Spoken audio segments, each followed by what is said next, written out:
To begin, in a mortar, add in 6 cloves of garlic, followed by a quarter of a teaspoon of kosher salt. Then mash garlic and salt until it turns into a paste. Continue crushing your garlic just like so. Add in 5 ounces of basil leaves and do this in batches. Adding the basil flowers will create the most fragrant and best tasting pesto. Add as much basil as you can fit in and begin to mash until it starts to break down. Continue adding the basil until all the basil leaves have broken down.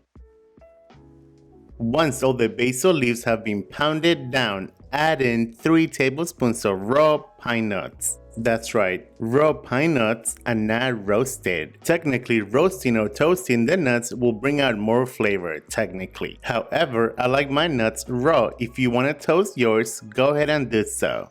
Go ahead and pound those nuts until evenly incorporated.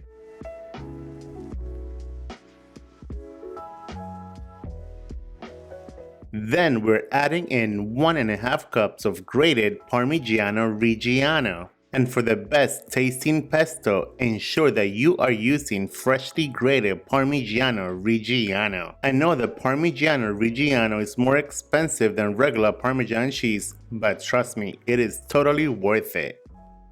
Add in the cheese in increments just like we did with the basil leaves.